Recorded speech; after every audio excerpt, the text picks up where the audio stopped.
우리 오늘 수료식 하신 분들 다시 한번 박수로 격려할까요? 감사합니다. 네, 감사합니다. 예수님을 슈퍼맨이라고 말을 합니다. 그분은 못하시는 일이 없었던 그런 삶을 살았던 분이시고, 지금도 하늘에서 우리 모두를 간섭하시고 돕고 계시고, 마침내 이 세상을 심판하실 심판자로 오실 터인데, 그런 것 때문에 사람들은 슈퍼맨이라 이렇게 말합니다.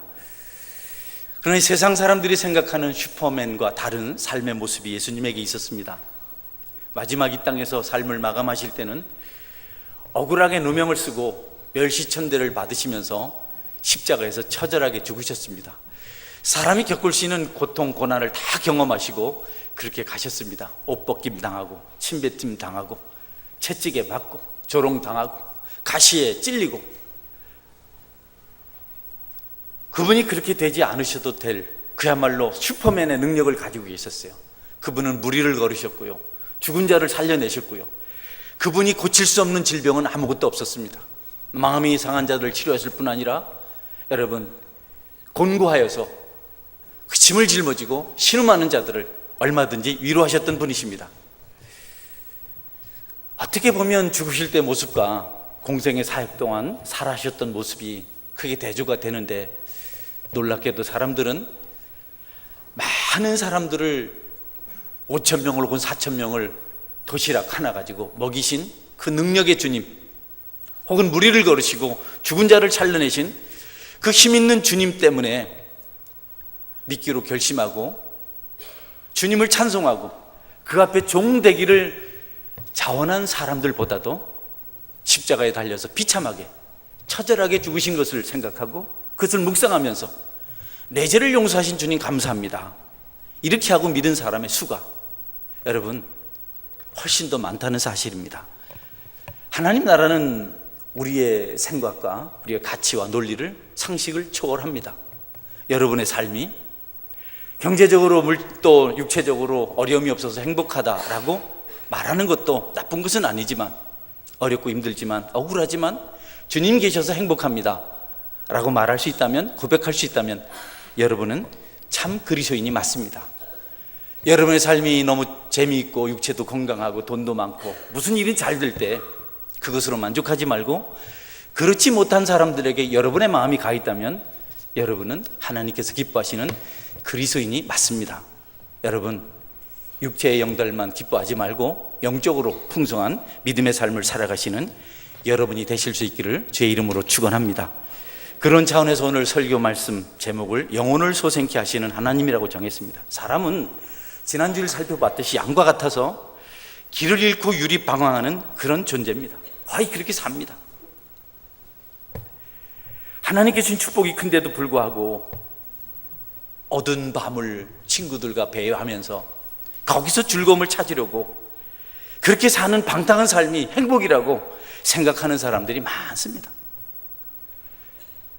경건한 사람들은 생각도 하지 못할 장소에 가서 어두컴컴한 데서 술을 마시면서 온갖 입으로 해서는 안 될 말들을 하면서 욕도 하고 그러면서 사는 것이 재미있는 인생이라고 말하는 사람들이 참 많습니다.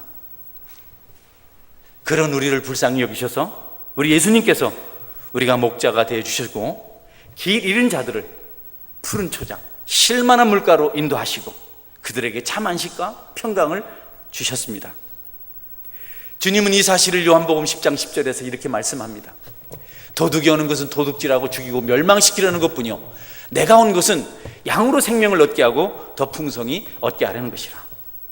주님이 이 땅에 오신 유일한 목적입니다. 죄인들을 대속하여 주시고 그들을 살려서 그저 생명만, 목숨만 부지하는 것이 아니고 풍성하고 넉넉한 삶, 어떤 경우라도 찬송하며 감사하며 만족한 삶을 살 수 있도록 하기 위해서 오셨다. 그분이 그 일을 이루시려고 십자가에서 살찌시고 피 흘려 죽으셨습니다. 오늘 저와 여러분은 그분을 믿고 살아가는 하나님의 백성입니다. 사람의 생명은, 풍요는 육체에 있지 않습니다. 짐승과 다릅니다. 영혼에 있습니다. 짐승들은 육체적으로 편안하면, 육체적인 필요한 채워지면 만족합니다. 사자는 먹을 만큼만 먹으면 주변에서 어떤 연약한 짐승이 와서 장난을 쳐도 손대지 않습니다. 사람들은 다르죠. 나름대로 영혼의 만족을 찾으려고 나쁜 짓도 짐승보다 더 많이 합니다. 여러분, 우리가 풍요로울 수 있는 것은 육체의 조건에 딸린 것이 아니고 영혼에 있다는 사실을 기억하시고 여러분이 영혼을 소생시키는 하나님을 붙들고 살아가실 수 있기를 바랍니다. 다윗은 그 하나님을 경험했기 때문에 어렵고 힘든 중에도 나의 목자라서 내가 부족함이 없다. 여호와가 나의 목자시니 부족함이 없다. 그가 나를 푸른 초장 풀밭에 인도하시고 또 쉴만한 물가로 인도하셔서 나를 쉬게 하시고 또 내 영혼을 소생시키셔서 내가 하나님 영광을 위해 살게 하셨다라고 고백합니다. 우리의 영혼은 하나님 손에 달려 있습니다. 우리의 생명의 풍성함은 하나님이 주인이십니다. 그분을 통해서만 가능합니다. 항상 그것을 기억하도록 요한사도는 그의 서신서에서 이렇게 기록하고 있습니다. 요한일서 5장 11절 13절 말씀입니다. 또 증거는 이것이니 하나님이 우리에게 영생을 주신 것과 이 생명이 그의 아들 안에 있는 그것이니라. 아들이 있는 자에게는 생명이 있고 하나님의 아들이 없는 자에게는 생명이 없느니라.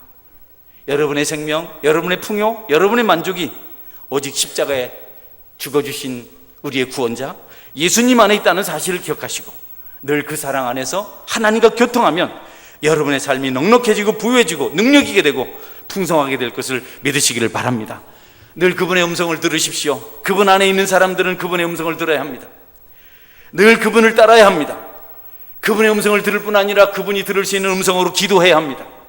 여러분의 영혼이 외치는 역사가 일어나야 합니다.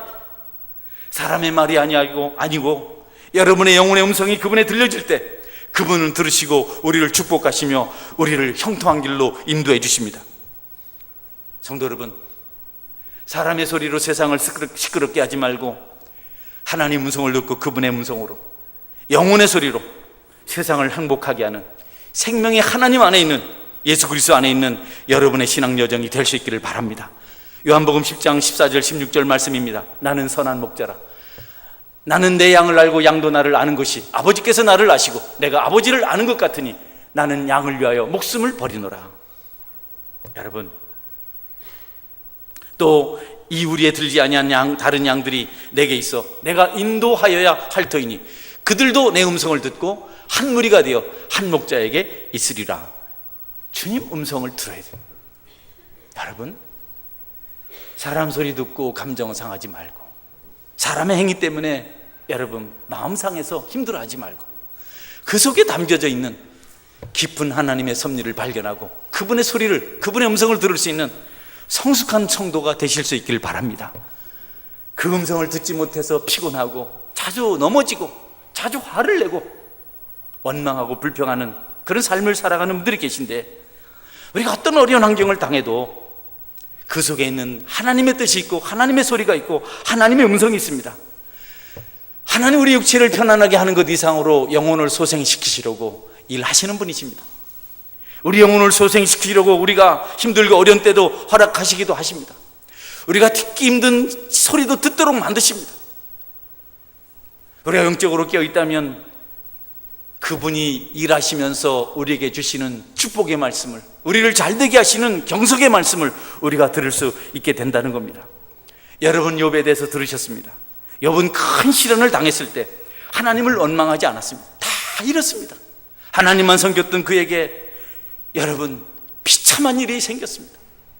재산 다 잃고 자녀도 잃고 아내도 잃고 건강도 잃고.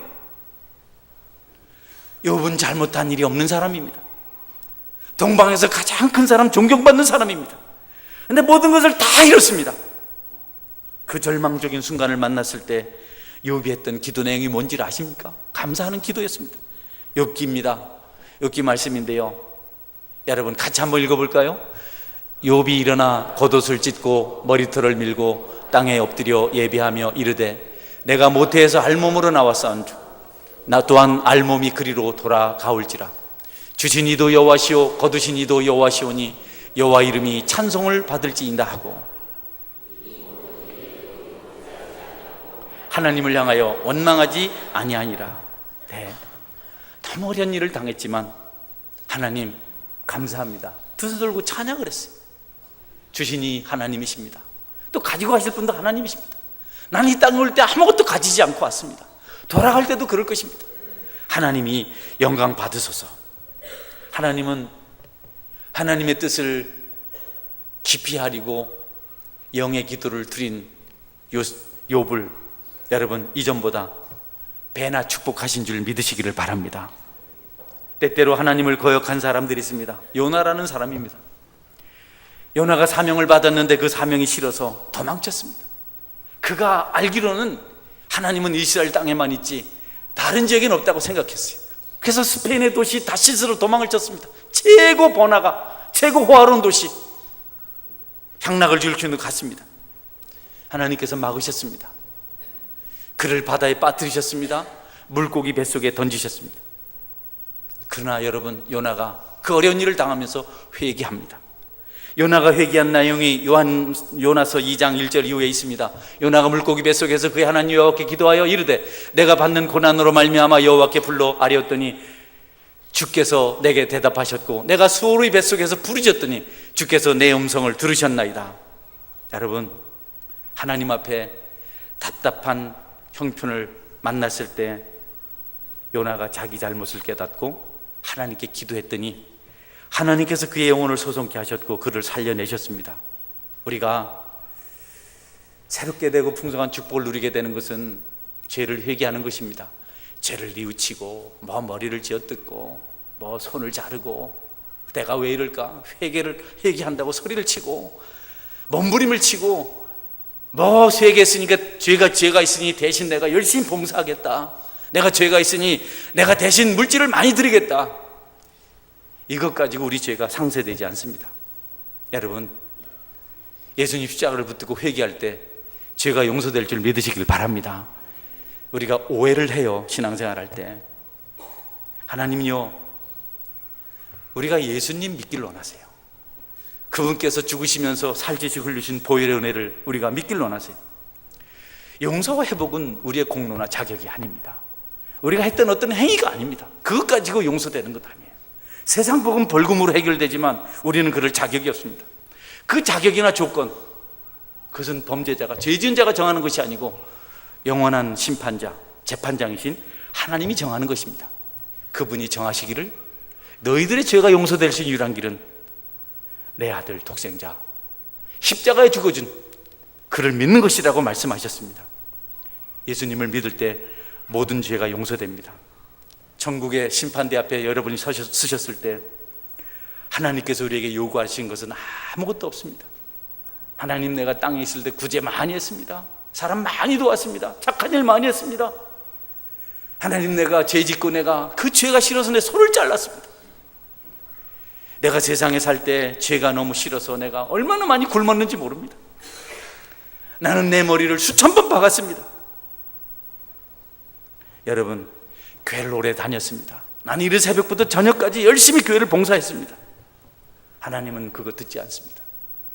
저기 나쁜 짓만 하고 온 한 강도 있습니다. 그가 말합니다. 나는 잘한 것이 아무것도 없습니다. 그러나 내 죄를 용서하신 십자가에 죽으신 예수님을 믿습니다. 주님은 그 강도를 천국 가게 하시는 줄 믿으시기를 바랍니다.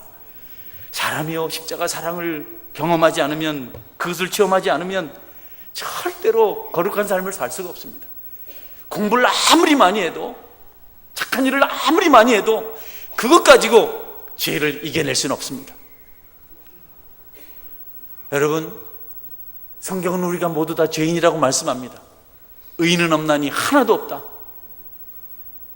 피 흘림이 없은 즉 죄사함이 없다. 어떤 사람도 죄 없다고 말할 수 없다. 여러분 중에 죄 때문에 곤란당하는 분이 있으면 십자가 붙으시길 바랍니다. 여러분 중에 여러분 숨은 죄가 드러나지 않아서 뻔뻔하게 다른 사람 정죄하고 소리치는 분 계시면 여러분, 그분도 십자가 붙으시길 바랍니다. 나는 남을 정죄하지도 않고 숨은 죄도 없고 드러나지도 않았습니다.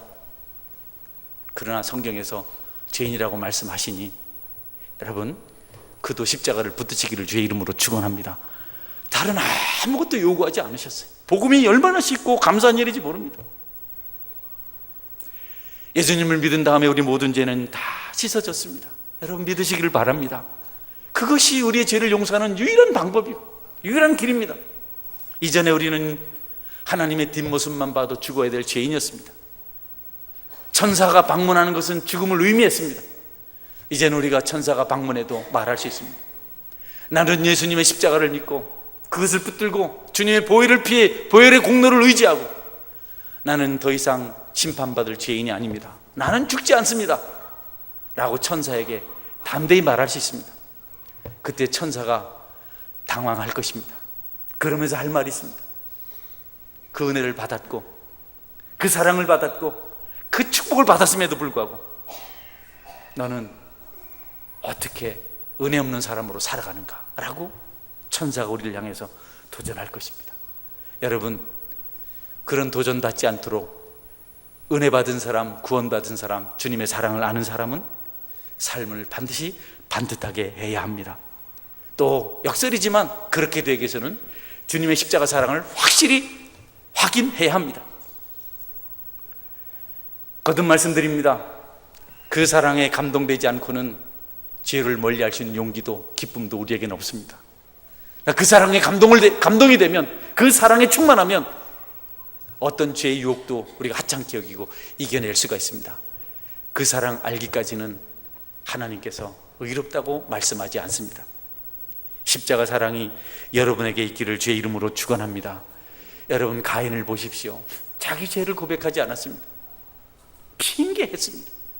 그러다가 유리 방황하는 자가 되었습니다. 안타깝습니다. 하나님이 죄인이라고 말씀하셨고 죄인을 위해서 독생자를 주라고 말씀하셨는데 그 말씀 듣고 내가 죄인입니다 하면 될 텐데, 가인과 똑같은 사람들이 있습니다. 죄를 지적받으면 기분 나빠합니다. 하나님 앞에 대듭니다. 가인과 똑같이 행동합니다. 그리고 버림받은 자의 삶을 삽니다. 인생을 유리방황하는 그런 식으로 살아갑니다. 창세기 4장 말씀에 가인이 하나님과 대하는 내용이 있습니다. 이르시되 내가 무엇을 하였느냐? 내 아우의 핏소리가 땅에서부터 내게 호소하느니라. 땅이 그 입을 벌려 내 손에서부터 내 아우의 피를 받았은즉 내가 땅에서 저주를 받으리니 내가 밭을 갈아도 땅이 다시는 그 효력을 내게 주지 아니할 것이요 너는 땅에서 피하여 유리하는 자가 되리라. 하나님 앞에 겸손하게 자신의 죄를 고백하고 용서의 은혜를 체험하시는 믿음의 사람들이 다 되시기를 바랍니다. 그 십자가를 경험해야 평강이 찾아옵니다. 행복이 있습니다. 그래야 다른 사람도 사랑하죠. 그래서 복음도 전할 수 있죠. 찬송가는 말합니다. 죄의 짐을 지고서 고나거든 내 마음속에 주 영접하며 새 사람 되기를 원하거든 내 구주를 영접하라. 의심을 다 버리고 구주를 영접하라. 마음문 다 열어놓고 내 구주를 영접하라. 죄짐이 무거운 분 계신가요? 가인처럼 도망치지 말고 회개하시기를 주의 이름으로 축원합니다. 가인처럼 덤비지 않기를 바랍니다. 주님이 죄가 있다고 징책하시고 그동안 참고 기다리셨다가 용서를 선포하실 때 아멘! 하고 받아야 되는데 내가 왜 죄인입니까? 내가 아우를 지키는 자입니까? 그러다가 유리방황하는 신세, 땅을 갈아도 소산을 얻지 못하는 비참한 인생이 될 수 있다는 겁니다. 저는 여러분 중에 그렇게 되는 사람이 한 사람도 없기를 축원합니다. 여러분에게 설교하는 저라고 죄가 없겠습니까? 1번 죄가 없다, 2번 죄가 있다. 2번만 손 들어보세요. 네, 죄가 없습니다. 왜 손을 들어요? 응? 누가? 김명복 성도님, 나중에 좀 가보세요. 여러분, 저라고 죄를 안 지었겠어요? 왜 죄가 없겠어요? 예수님 믿고 용서받고 감사해서 그것이 너무 좋아서 목회자도 되고 여전히 부족하지만 주님 붙들고 십자가 안에서 살아가는 줄 믿으시기를 바랍니다. 나를 너무 높게 보지 마세요. 그리고 실망하지 마세요. 나도 성정이 여러분과 똑같은 사람입니다. 나도 밥을 먹어야 하고 나도 아이를 낳고 사는 사람입니다. 이 세상에 먹고 마시는 것 중에 죄 아닌 것이 어디 있습니까? 그러나 주님의 십자가 은혜가 너무 커서 우리가 그 은혜 가운데 살아가고 있는 것입니다. 여러분, 다른 생각하지 말고 예수님 온전히 믿으시기를 주의 이름으로 축원합니다.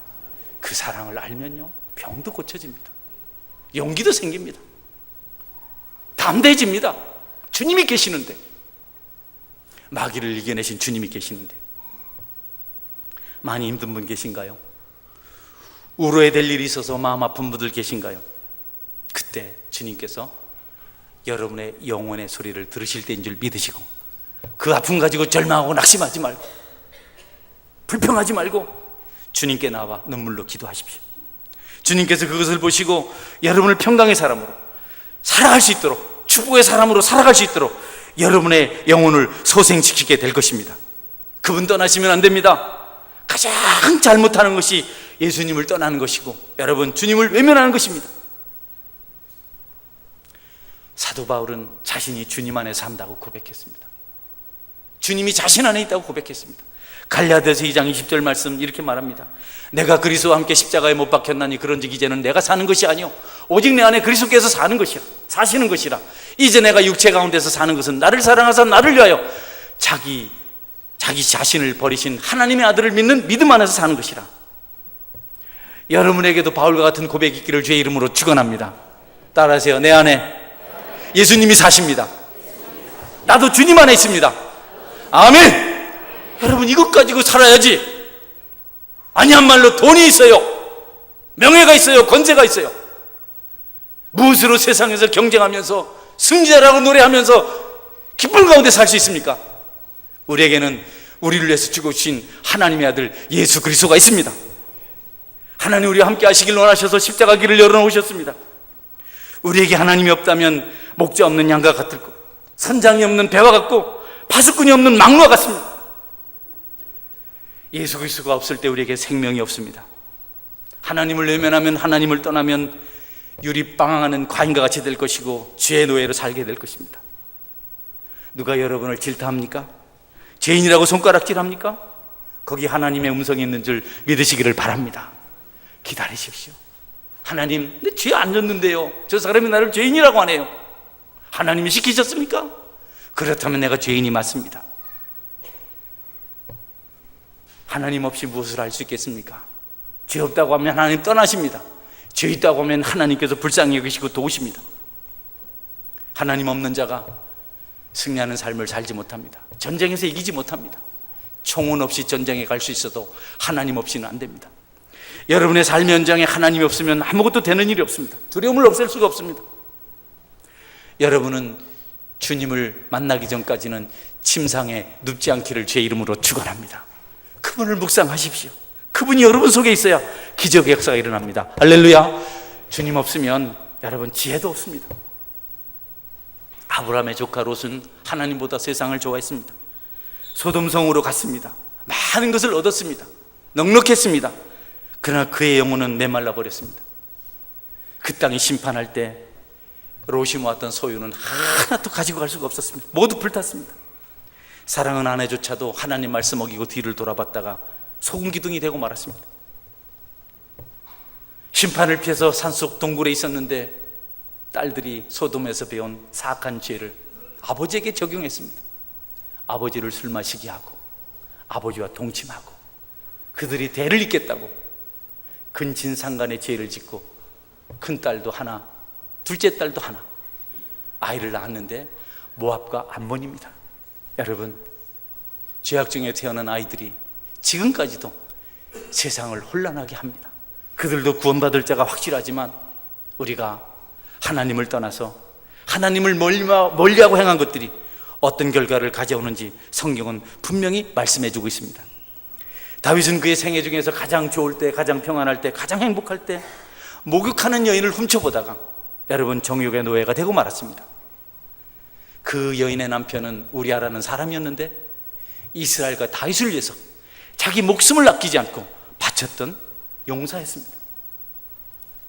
여러분, 그 용사의 아내가 다윗의 범죄의 대상이었습니다. 이럴 수가 있습니까? 사람이 죄에 빠지면 이렇게 잔인할 수가 있습니다. 그것도 모자라서 다윗은 자신의 죄를 숨기려고 충성스러운 용사, 자기를 위해서 기꺼이 죽기를 두려워하지 않았던 우리아를 전쟁터 선봉에 내보내서 죽게 만들었습니다. 그가 끝을 모르고 죄를 향해서 치닫고 있을 때 선지자 나단이 찾아왔습니다. 선지자의 방문은 그에게 큰 축복이었습니다. 선지자 그때 찾아오지 않았다면, 말씀이 다윗에게 들려주지 않았다면 다윗은 그 죄를 지우고 지옥 갔을 것입니다. 여러분, 하나님의 말씀을 죄를 책망하는 소리를 듣게 되거든 아멘하고 받으시기를 주의 이름으로 축원합니다. 이스라엘 왕을 향해서 이 이름 없는 선지자가 말합니다. 이스라엘 왕이 잔인합니다. 간사합니다. 추하고 더럽습니다. 하나님의 축복을 외면하고 마귀의 종노릇을 하고 있습니다. 당신의 죄를 하나님께서 용서하지 않을 것입니다. 여러분, 다윗이 변명하지 않았습니다. 기분 나쁘다고. 왕한테 이 버릇없이 이 건방진 것이, 그렇게 하지 않았어요. 그날부터 다윗은 회개의 눈물이 자신의 음식이었다고, 자신의 눈물로 침상을 적셨다고, 자신의 눈물이 침상을 떠다니게 만들었다고 금식하며 기도했습니다. 하나님은 기도하고 회개하는 다윗을 불쌍히 여기시고 그 죄를 용서하시고, 여러분, 그 나라를 열어 가셨습니다. 다윗이 그때 했던 노래가 이것입니다. 시편 32편에 보면 이렇게 기록하고 있습니다. 허물의 사함을 받고 자신의 죄가 가려진 자는 복이 있도다. 마음에 간사함이 없고 여호와께 정죄를 당하지 아니하는 자는 복이 있도다. 내가 입을 열지 아니할 때에 종일 신음함으로 내 뼈가 새하였도다. 주의 손이 두야로 나를 누르시오니 내 진액이 빠져서 여름 가뭄에 마름같이 되었나이다. 셀라. 내가 이르기를 내 허물을 여호와께 자복하리라 하고 주께 내 죄를 아뢰고 내 죄악을 숨기지 아니하였더니 곧 주께서 내 죄악을 사하셨도다. 여러분, 하나님께 회개하시기를 축원합니다. 괜찮아요. 죄 없는 사람이 어디 있습니까? 울지 않아도 될 사람이 어디 있습니까? 주님 앞에 당당한 사람이 어디 있습니까? 왜 책망의 소리를 싫어하십니까? 왜 잘못됐다고 말하는 주의 음성을 거절하십니까? 여러분은 듣기 좋은 소리를 들으려고 교회하는 것이 아니고 영혼을 소성케 하시는 하나님의 음성을 듣기 위해서 나오신 줄 믿으시기를 바랍니다. 시편 51편 말씀입니다. 이것은 다윗이 나단 선지자가 찾아왔을 때 했던 고백인데요, 한번 읽어드리겠습니다. 하나님이여, 주의 인자를 따라 내게 은혜를 베푸시며 주의 많은 긍휼을 따라 내 죄악을 지워주소서. 나의 죄악을 맑게 씻기시며 나의 죄를 깨끗이 제하소서.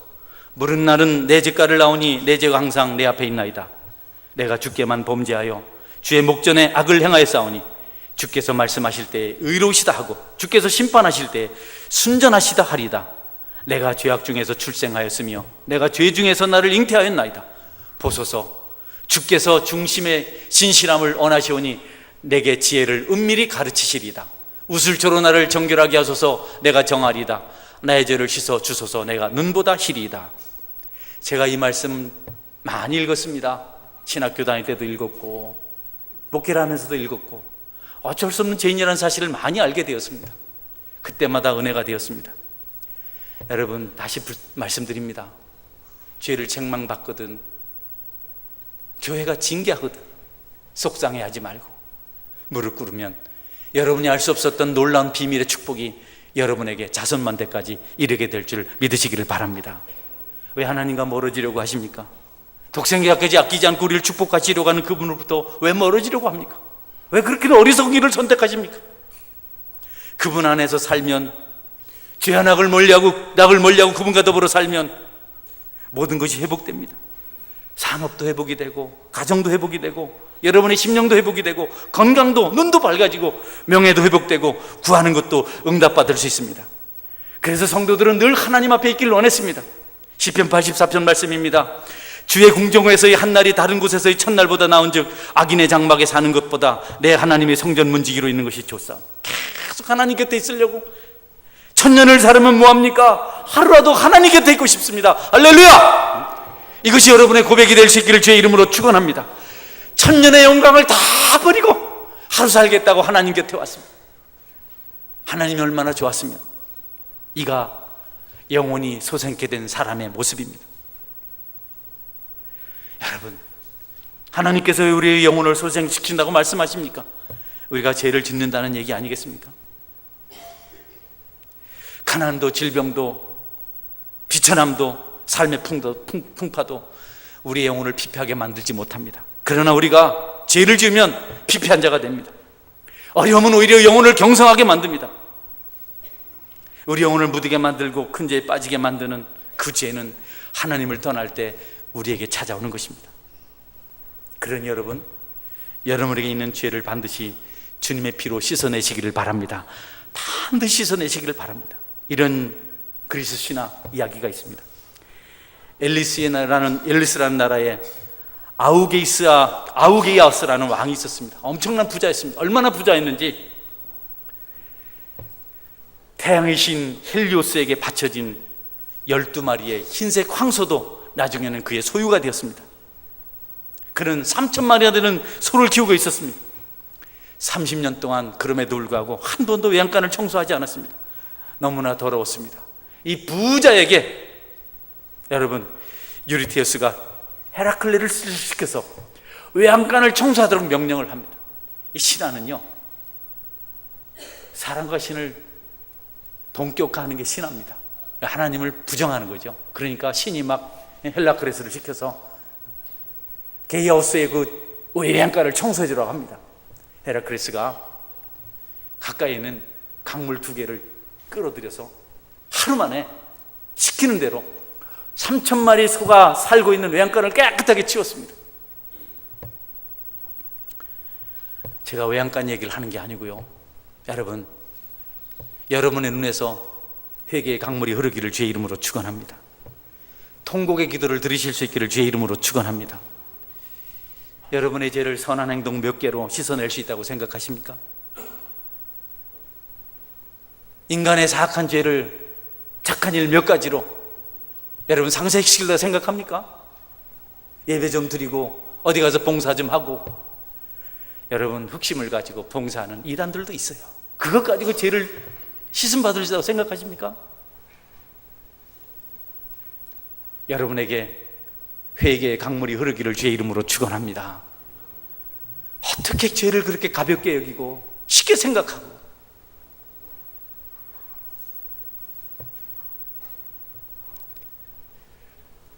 하나님의 풍요로운 식탁을 거절하는 사람들이 많이 있습니다.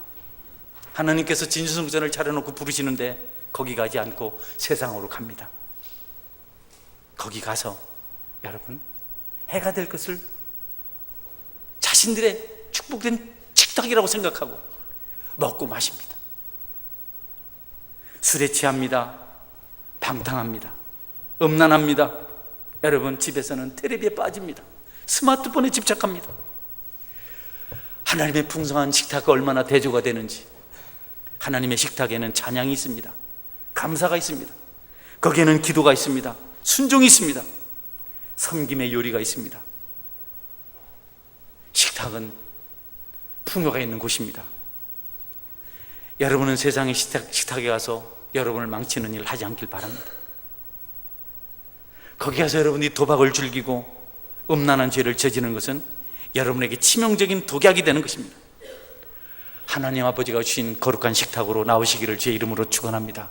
거기 넉넉한 것이 있습니다. 부요함이 있습니다. 세상은요, 물질적인 것을 가지고 우리를 생각합니다. 저는 이 교회를 짓고 난 뒤에 목사 사장 소리를 많이 들었습니다. 우리 동네 어르신들이 조립식에 있을 때는 거들떠 보지 않으셨는데 교회가 짓고 하니까 지나가면 목사 사장님 어디 가시냐고 이렇게 하셨어요. 사실은 사장 아니거든요. 저는 가난뱅입니다. 그러나 주님이 계셔서 행복한 줄 믿으시길 바랍니다. 저는 정말 가난뱅입니다. 저는 여러분들에게 밥 사줄 돈이 없습니다.